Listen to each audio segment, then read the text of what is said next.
crise do novo coronavírus, o Brasil se viu extremamente dependente da importação de equipamentos de saúde como máscaras, luvas e respiradores. Mas esse é um cenário antigo e que foi agravado pela pandemia.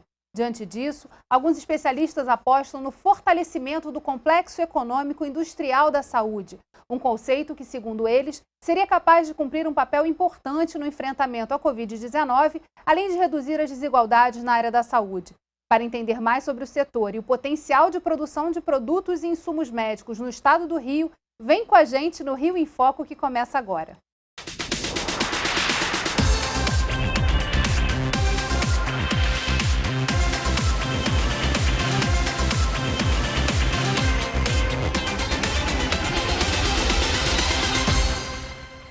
O Rio em Foco recebe o economista, pesquisador e coordenador das ações de prospecção da Fiocruz, Carlos Gadelha, e o presidente do Sindicato das Indústrias de Produtos Farmacêuticos do Estado do Rio, Carlos Fernando Gross.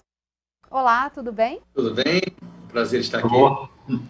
Gadelha, a pandemia evidenciou ainda mais os problemas estruturais do setor da saúde, né? Mas o que ela trouxe de desafios e que estão sendo enfrentados aí, que abrem também novas perspectivas para o Estado do Rio investir no complexo industrial da saúde? Eu queria dizer da satisfação estar aqui na TV Aleste, nesse programa tão importante, no Rio em Foco. A pandemia atual, né, ela mostrou de modo muito claro a relação entre a política de desenvolvimento industrial e econômica e a política social. Eu costumo dizer o seguinte: quando a gente olha aquele produto que se tornou emblemático de modo muito dramático, né, o ventilador, ele era uma questão econômica ou uma questão social? As duas ao mesmo tempo. Quando a gente tem a capacidade de testagem, envolve uma dimensão industrial, uma dimensão social, e elas estão articuladas. Então, acho que a pandemia atual colocou de modo muito marcante a necessidade de uma integração e articulação de políticas públicas, envolvendo as três esferas de governo, mas envolvendo, eu acho que isso é uma bela lição para o Rio de Janeiro, depois vou passar uma mensagem de otimismo para o Rio de Janeiro, né? Mas que a gente não pode, na política pública, ficar segmentando a ação, né? Achar, olha, quando a gente cria uma grande unidade de tratamento, por exemplo, para a Covid, para testagem, atenção básica, hospitalar, a gente está mobilizando a economia, né? E, ao mesmo tempo, se mostrou muito marcante que a questão industrial no Brasil, ela é também uma questão social. Nós não podemos, um país do tamanho do Brasil, que tem o maior sistema público universal do mundo, ter uma indústria e um setor produtivo, econômico, da saúde frágil do ponto de vista tecnológico. E aí eu acho que o Rio de Janeiro tem tudo para assumir a liderança, ou fazer parte da liderança, para a recuperação da capacidade industrial e, nesse diálogo necessário, a gente superar essas coisas, né? É o diálogo necessário entre o Estado e o setor privado, entre a política econômica, a política industrial e a política social. Então, a saúde mostra, primeiro, a interdependência, que sem capacidade de produzir vacina, medicamento, teste, nós não vamos ter um sistema universal de saúde. Inteligência artificial, entre tantas áreas. E, ao mesmo tempo, o valor que é social da capacidade industrial e da capacidade produtiva, que envolve também os serviços de maior conteúdo tecnológico, né? Então, a pandemia é dramático. Eu não acho que a gente pode tirar coisas boas da pandemia, mas a gente pode, sim, saber como é que a gente tem que fazer para enfrentar os desafios, porque ela não será a última, infelizmente. E a gente tem que estar preparado para uma ação integrada que articule o Estado, o setor privado e as universidades. Doutor Carlos Fernando, a gente viu também no período da pandemia o setor industrial se mobilizar.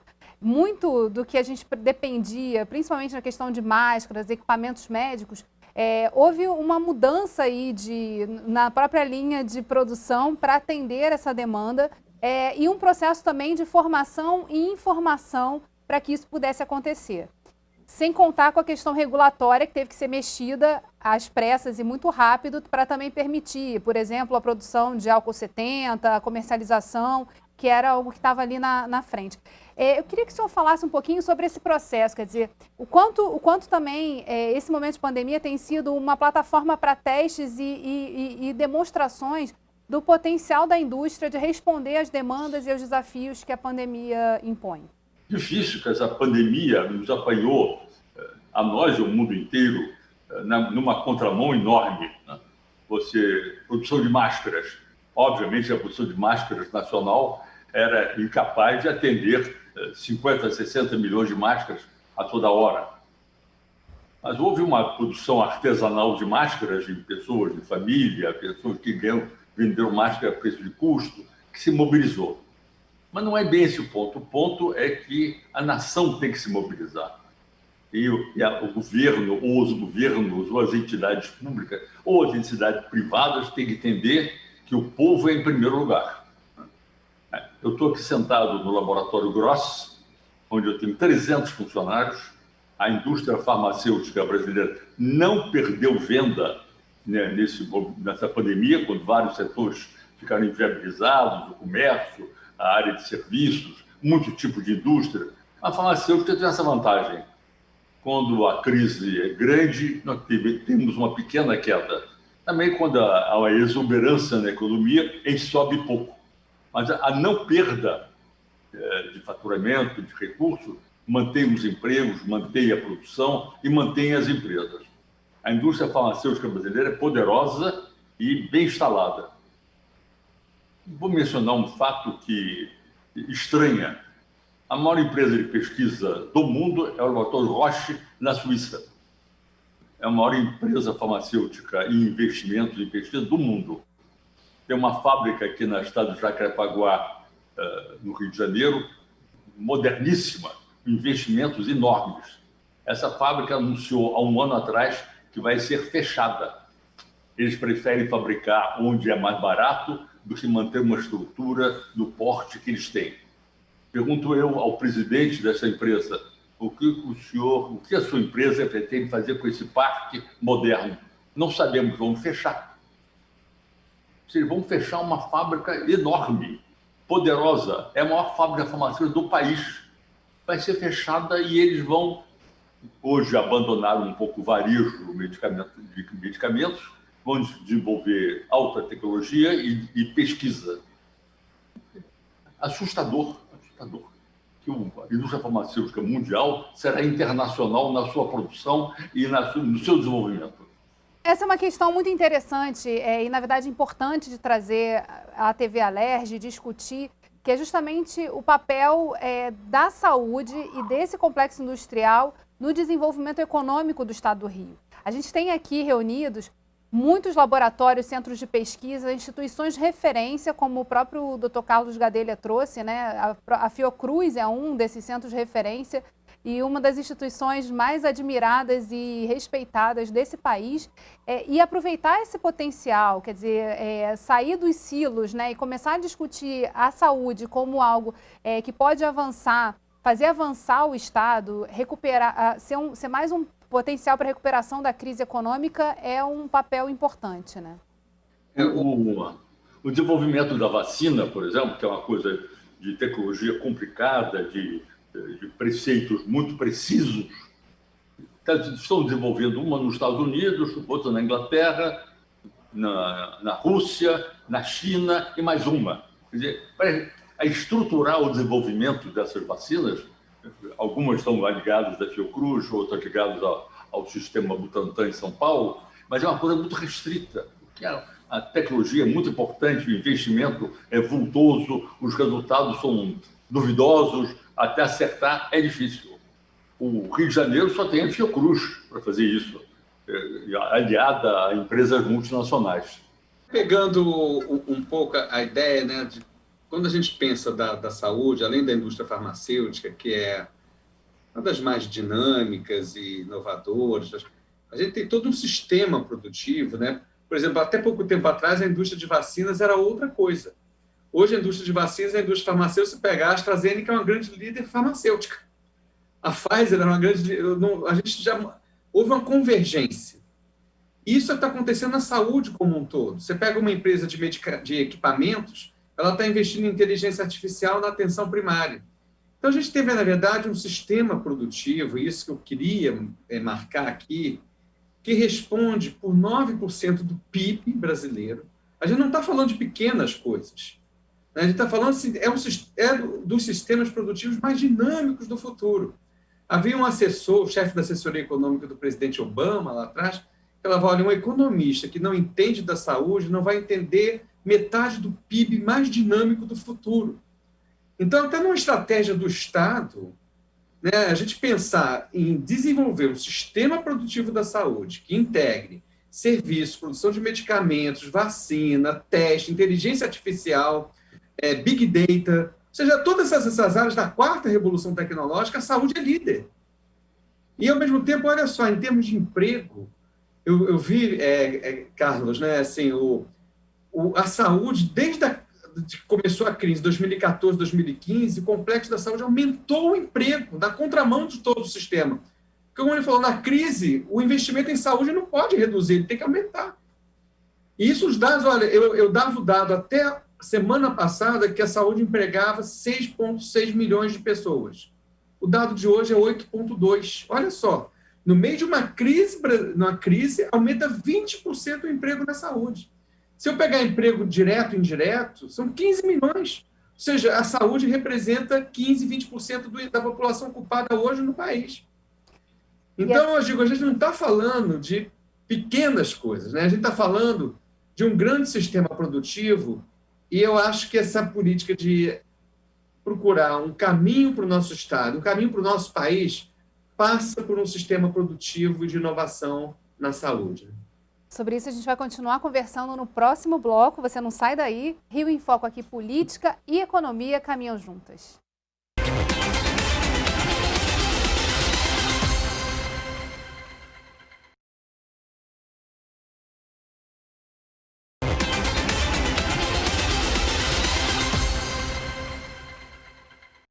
Mais do que pensar na saúde como uma caixa isolada, é importante ter um olhar voltado para esse setor sob a perspectiva social, econômica, ambiental e de inovação. Que era exatamente o que a gente estava conversando no bloco anterior, né, Gadelha? Em relação à Fiocruz, quais são as perspectivas atuais, né, em relação à produção da vacina? E o que isso também vai trazer de ganho para o estado do Rio de Janeiro? Olha, como a gente começou do parte de uma instituição científica, a gente é muito cauteloso, né? Mas há um otimismo muito grande, né? Assim, a gente está apostando numa vacina e é muito bem-vindo que o Butantan esteja outro. Só que a gente não pode competir, né? A gente tem que pensar na ponta, no atendimento das pessoas. A gente está numa situação dramática, né? Então mas o importante é que a vacina que a Fiocruz está apostando, e acho que também a do Butantan, tem uma característica, ela é viável de atender a população brasileira.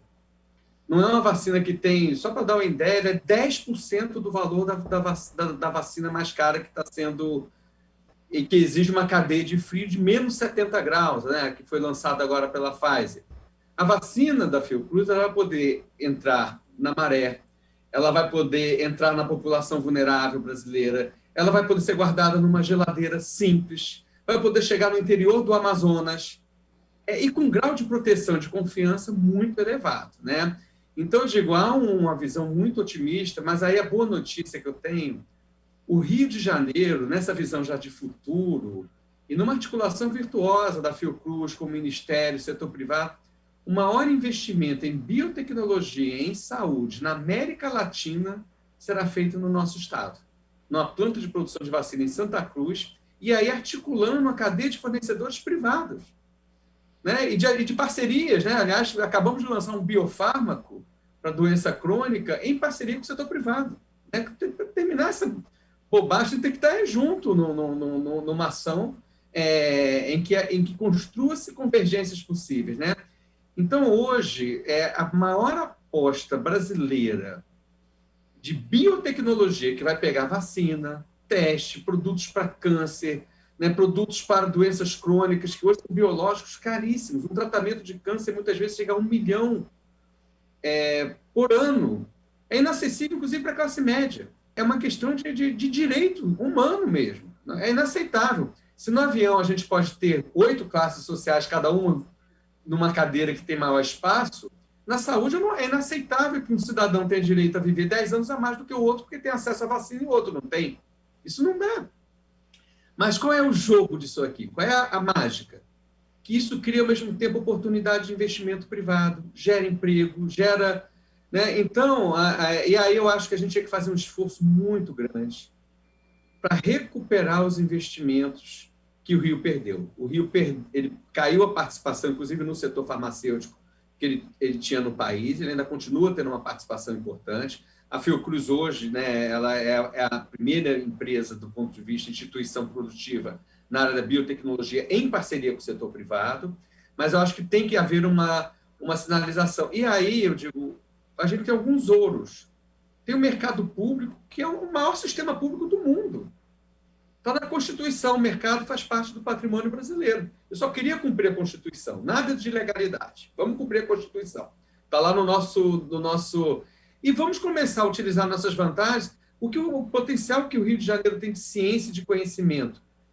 35% da pesquisa do Rio de Janeiro, dos grupos de pesquisa do Rio de Janeiro, estão nas ciências biológicas ou ciências da vida,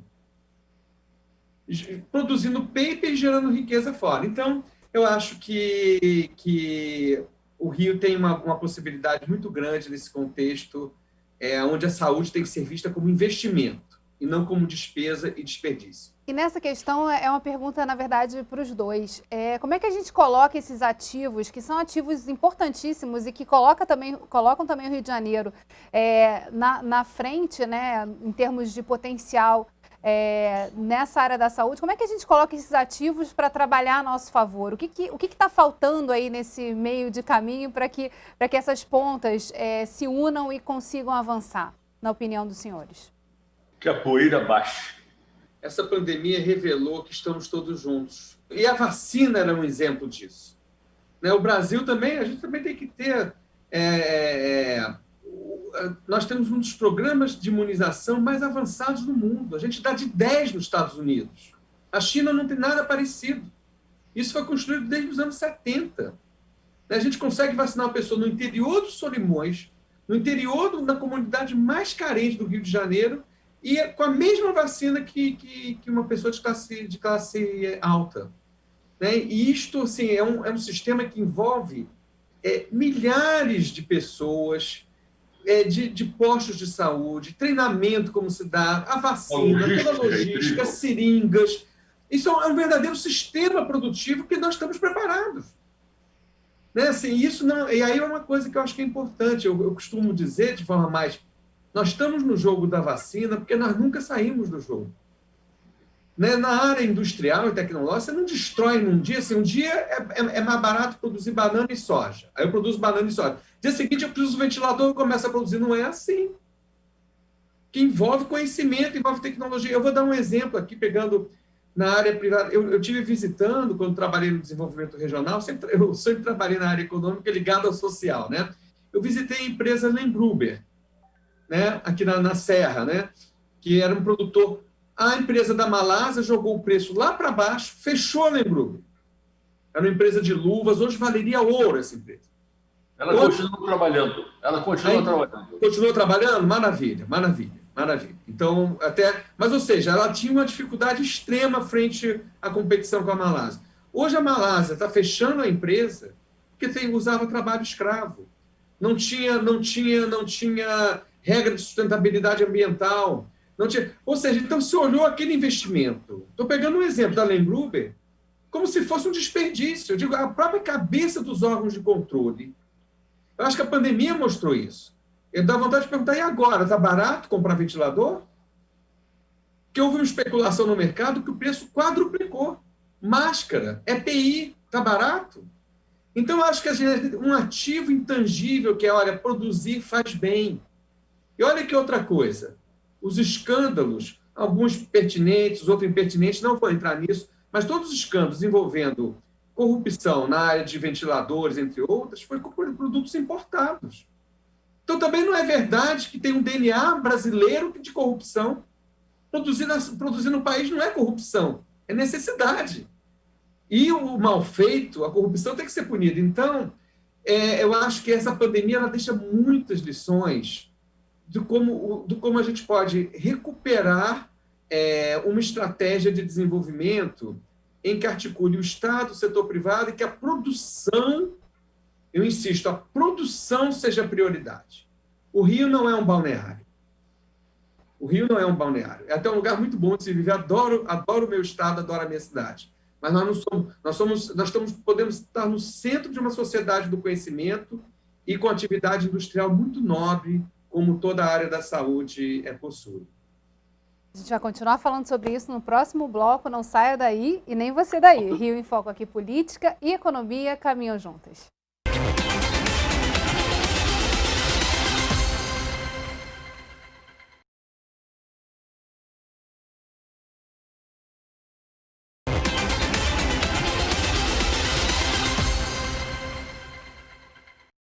O Rio em Foco está de volta com o economista e pesquisador da Fiocruz, Carlos Gadelha, e o presidente do Sinfara RJ, Carlos Fernando Gross, para falarem sobre a importância de fortalecer o complexo industrial e econômico da saúde e os desafios de produzir equipamentos e insumos médicos no estado do Rio. Gadelha, pensando nessa agenda de desenvolvimento, quais são os passos necessários para a gente focar, né? Que esse acho que foi o grande olhar do bloco passado, né? É preciso foco, é preciso uma estratégia, é preciso sentar todo mundo na mesma mesa. A pandemia trouxe essa necessidade e essa expressão de que é possível. Então, quais são os passos, na sua opinião, que são necessários para que a gente possa, enfim, tirar essa reta aí e avançar nesse ponto que o Rio de Janeiro tem um grande potencial? Olha, um primeiro passo, eu vou falar aqui, é mudar o óculos. Tá? Vocês vão dizer, enlouqueceu, né? Mudar o óculos.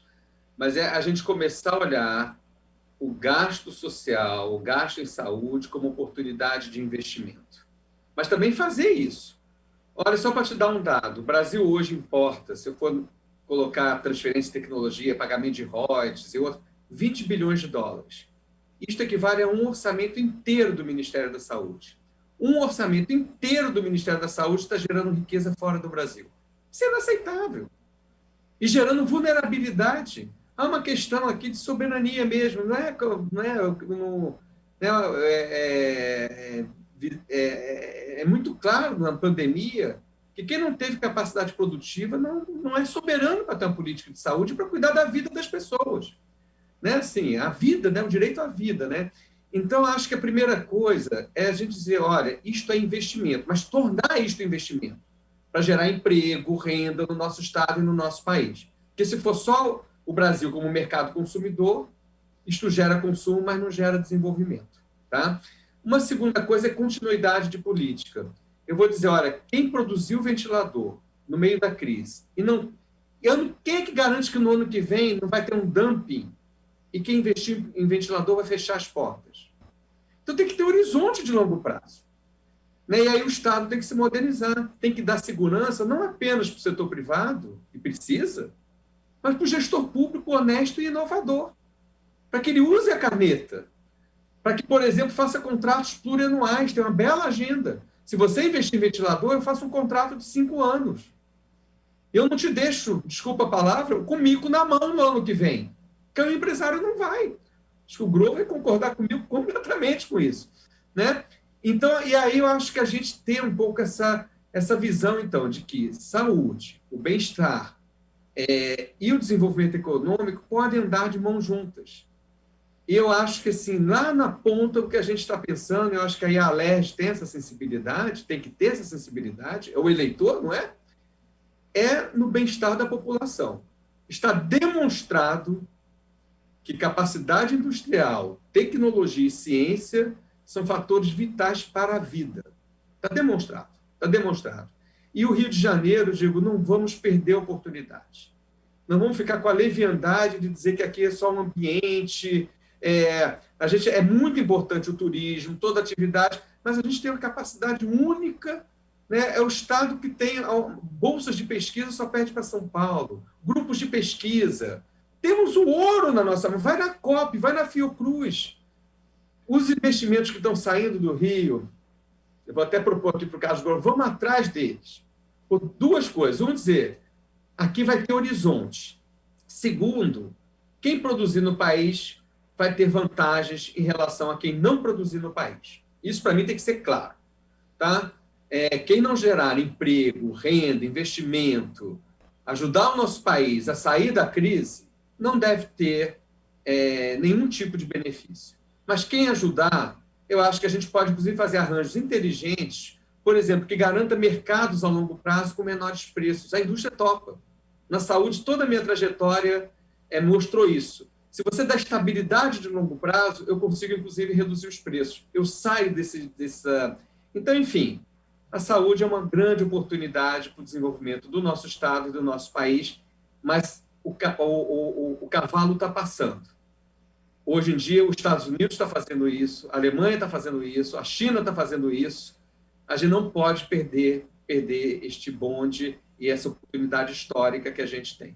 Uma coisa que aconteceu muito evidente nessa pandemia foi que só depender do que pode vir do exterior é frágil no sentido, quando você fecha as fronteiras, quando os deslocamentos ficam dificultados, quando em determinados locais você simplesmente não vai optar por atender a própria população em vez de colocar os produtos, os insumos no navio e mandar para outro lugar. Então, assim, também pensar em como se desenvolver um parque no próprio país virou as pessoas voltaram a olhar para isso novamente.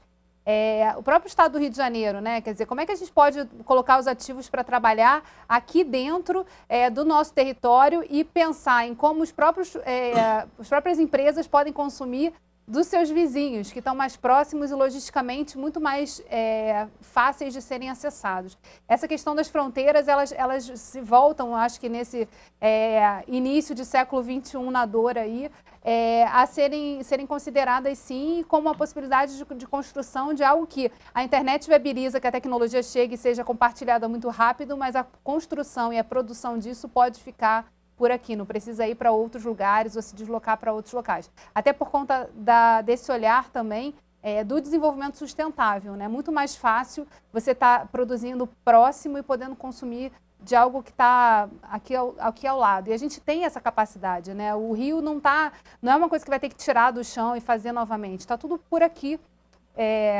fácil de ser trabalhado. Independente do uso da terminologia, gente, no meio da pandemia para a Covid, faltou anestésico no país.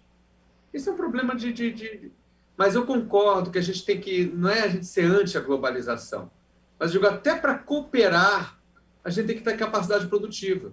O Brasil não podia cooperar com a América Latina e com a África em anestésico, porque não sabia produzir.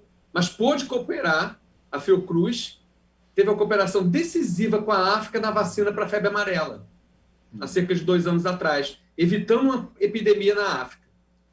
Então, eu digo, até para cooperar, olha que coisa interessante, até para comprar bem ventilador, eu tenho que saber produzir. Quem não produz não sabe nem comprar, né?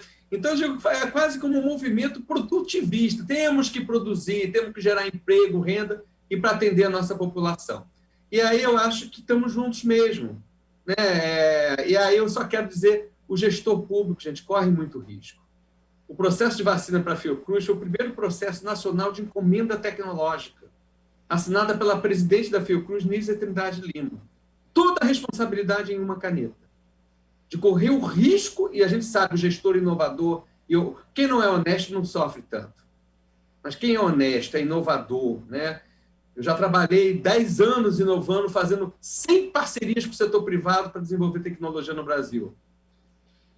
Até hoje eu estou enfrentando órgãos de controle, mas com a cabeça erguida. Mas então acho que a gente tem que dar uma estabilidade para o setor privado e para o gestor. O empreendedorismo privado e o empreendedorismo público, que vai... E aí eu acho que o papel da Alerj, a gente tem uma estabilidade institucional, tem um horizonte de longo prazo. O Rio de Janeiro tem muita voz no país. Essa coisa que a visão nacional do Rio é ruim, é erro. A visão nacional do Rio é muito boa, desde que ela seja útil. Gente, a saúde gera 10% de todo o emprego do Brasil. 20% se eu pegar emprego direto e indireto. Eu não estou dando dado é dado do IBGE, é dado apurado na ponta. Estou sabendo. Ou seja, agora. Quer fazer programa de emprego no Rio de Janeiro, no Brasil? Vamos investir em saúde. E, ao mesmo tempo, isso é um poder de compra imenso para puxar o setor privado. Eu concordo, não apenas pelo Estado, mas, ou seja, dar aquela escala mínima para ele poder se lançar, inclusive, no comércio exterior.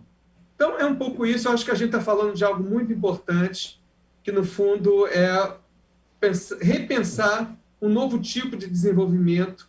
Vou aqui usar o Carlos, né, o que ele falou, voltado para as pessoas. Saúde é isso, é desenvolvimento voltado para o nosso povo. Muito obrigada por estarem aqui, Carlos Gadelha, Carlos Grossi, para a gente discutir e chegar assim, e ver horizonte na questão da saúde no estado do Rio de Janeiro. E obrigada a você também, telespectador, que acompanhou a gente até agora. Eu vou fazer um convite para você seguir a gente nas nossas redes sociais, Instagram, Facebook, YouTube e LinkedIn. O endereço está aparecendo aí na sua tela. Vai lá e fica ligado na nossa programação completa. TV Alerj, o canal do povo. Até a próxima.